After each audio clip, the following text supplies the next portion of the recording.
سنا جو خود کو مسلمان کہتے ہو؟ اگر مرد ہو تو عمرو کا سامنا کرو۔ اچھا تو عمرو ابن عبدود یہ ہے، کیا پہلوان ہے، کیا بازو ہیں اس کے۔ اس کی پہلوانی کے قصے تو سنے ہوں گے۔ کیا یہ وہی نہیں ہے جس نے یلیل کی جنگ میں اکیلے ڈاکوؤں کے ایک جھنڈ کو ہرایا تھا؟ لیکن جانتے ہو اسی جنگ میں اونٹ کے بچے کو ہاتھوں پہ اٹھا کر اسے ڈھال کی جگہ استعمال کیا تھا۔ اس سے لڑنے مت جانا، جب ہی اس کے سامنے جائے گا چاند سے ہاتھ دھو بیٹھے گا۔ ہاں کیا ہوا؟ میرا تو گلا سوکھ گیا چلا چلا کر۔ کیا تم ہی لوگ نہیں کہتے ہو کہ مر بھی جاؤ گے تو بھی جنت میں جاؤ گے؟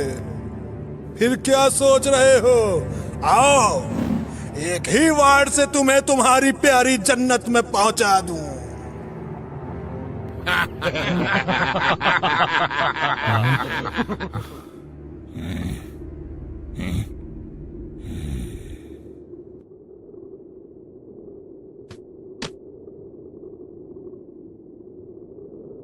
تم میں سے کون ایسا ہے جو اٹھ کر اس مشرک کا جواب دے سکے؟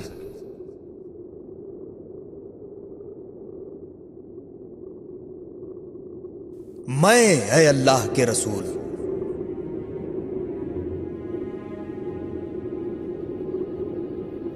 جی ہاں، ایک بار پھر علی ابن ابی طالب ہی تھے جنہوں نے اکیلے پیغمبر کی درخواست کا جواب دیا۔ پیغمبر کا دل دھڑکنے لگا۔ سچ میں کتنی محبت تھی علی سے نبی کو۔ علی جانتے ہو نا کہ یہ امر ہے۔ امر ہی کیوں نہ ہو، میرے قریب آؤ بھائی علی۔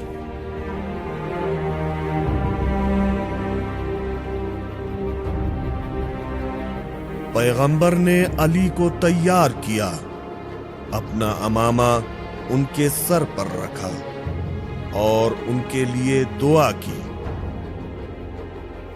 وہ کہ جن پر پیغمبر کو بہت امید تھی، جو خدا کے دین کی تنہا امید تھے، جو کل ایمان تھے۔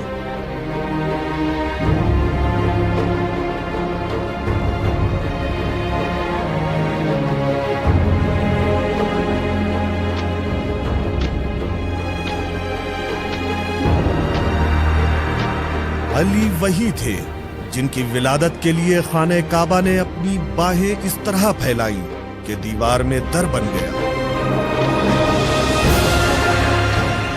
وہ جس نے اس وقت اکیلے پیغمبر کا ساتھ دیا جب کوئی بھی پیغمبر کی نبوت پر ایمان نہیں رکھتا تھا۔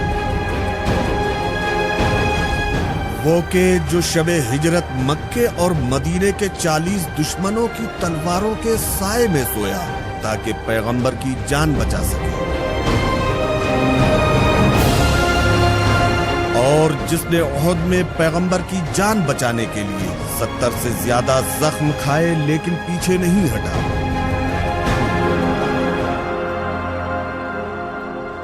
وہاں دیکھو، لگتا ہے کوئی تم سے مقابلہ کرنے آ رہا ہے۔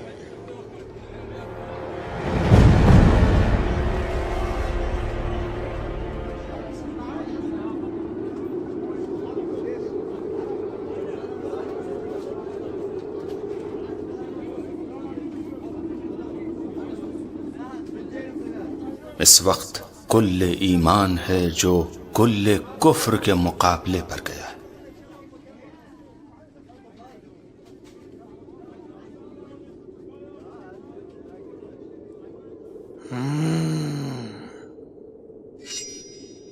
تمہارا انتظار ختم ہوا پہلوان، اب تمہارے مقابلے میں وہ آیا ہے جو تمہیں بتا دے گا کہ ہارنے والا کون ہے اور جیت کس کی ہے۔ تم کون ہو جوان؟ لگتا ہے تم امر کو جانتے نہیں ہو۔ اسی لیے اتنی گستاخی کر رہے ہو، یا شاید تمہارے بڑوں نے تمہاری نادانی سے فائدہ اٹھا کر تمہیں موت کے منہ میں بھیجا ہے؟ میں علی ہوں، ابو طالب کا بیٹا، اور نادان میں نہیں تم ہو جو اپنے سامنے والے کو نہیں پہچانتے۔ جان لو کہ میں وہی ہوں جسے حیدر کہتے ہیں۔ کیا علی؟ حیدر کرار؟ کیا تم ہی نہیں ہو جس نے یہ وعدہ کیا تھا کہ جو بھی تمہارے سامنے دو چیزیں پیش کرے گا تم ایک کو ضرور قبول کرو گے؟ میں تم سے چاہتا ہوں کہ اپنا ہتھیار رکھ دو تاکہ میں تمہیں اسلام کا پیغام سناؤں، شاید کہ دین حق کو قبول کر لو اور نجات پا جاؤ۔ خاموش ہو جاؤ، اب یہ وقت آ گیا ہے کہ ایک جوان امر کو ہدایت اور سعادت کا راستہ دکھا رہا ہے۔ اور دوسرا مشورہ یہ ہے کہ واپس چلے جاؤ اور جنگ کو قریش اور ہم پر چھوڑ دو۔ کیسی باتیں کر رہے ہو؟ میدان چھوڑ دوں تاکہ اس بڑھاپے میں عورتیں اور ڈرپوک لوگ میرا مذاق اڑائیں؟ تو پھر گھوڑے سے نیچے اترو اور مجھ سے جنگ کرو۔ تم جانتے ہو کہ میری تمہارے والد کے ساتھ جان پہچان تھی، جاؤ کسی اور کو بھیجو۔ تم نے جنگ کے لیے خندق پار کی ہے عمرو، تو پھر کیا فرق پڑتا ہے کہ تمہارے سامنے کون ہے؟ مجھے تمہاری جوانی پر رحم آ رہا ہے، جاؤ اپنی ماں کے پاس لوٹ جاؤ۔ لیکن میں تم جیسے ظالم پر بالکل رحم نہیں کروں گا۔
اللہ اکبر!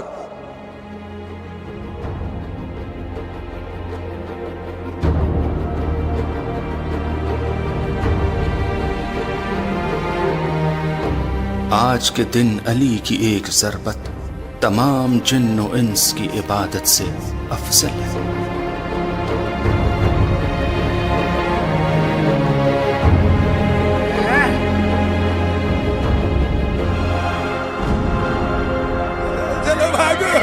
علی کے ساتھ جاؤ تاکہ وہ تمہیں خدا کی طاقت دکھائے۔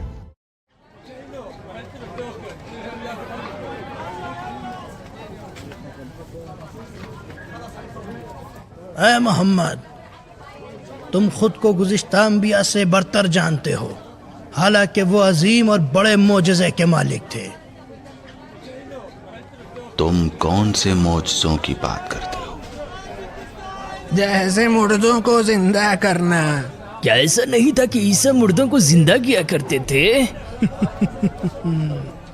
بے شک ایسا ہی تھا کہ میرے بھائی عیسیٰ پروردگار کی اجازت سے مردوں کو زندہ کیا کرتے تھے، جیسا کہ آج میرا بھائی، میرا وصی اور جانشین علی یہ کام کرے گا۔ علی کے ساتھ جاؤ تاکہ وہ تمہیں خدا کی طاقت دکھائے۔